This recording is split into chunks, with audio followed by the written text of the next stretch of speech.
ఇదే చోట కన్నీటి కడలిలో వినబడిన ఆ ఒకని స్వరం, ఇదే చోట కన్నీటి కడలిలో వినబడిన ఒకని స్వరం ఈనాడు లక్షల మంది స్వరాలుగా మారు మ్రోగుతున్న విశ్వాస వీరుడు సంచరించిన దయాక్షేత్రం. దీనికి కారణం ఆ ఒక్కని నోట పలుకబడిన ఆ శ్రేష్టమైన కీర్తన, ఆ ఒక్కని స్వరం. ఈనాడు లక్షల స్వరాలుగా మార్చబడిన దీవెన దయాక్షేత్రం.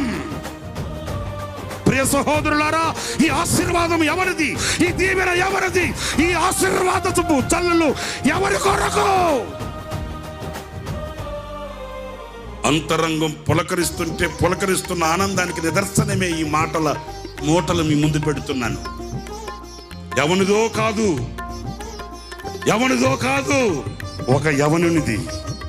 నడుము కట్టి నడుము బిగించి పానార్పణముగా ప్రభు పాదాల దగ్గర రక్తం చిందించి ఆయన పరిచర్య కొరకై, ఆయన పరి కొరకై ఆఖరి వరకు వెలిగి విజయాన్ని చూచిన ఆశా దీపం, ఆశా దీపం. విశ్వాస వీరుడు సంచరించిన ప్రాంతమైన దయాక్షేత్రం. చావైనా రేవైనా ఆనుకుని ఉన్నాను నీ మీదే. బ్రతికితే నీ కొరకు, చావైతే నీ కొరకు అని ఆయన పాదాలు పట్టుకున్న పాదాలని విడవకుండా, అదిగో నేను చెప్తున్నాను కదా, పిలిచిన దేవుడు నమ్మదగినవాడు, పిలిచినవాడు నా ప్రియుడు, పిలిచినవాడు చెయ్యి విడువడు.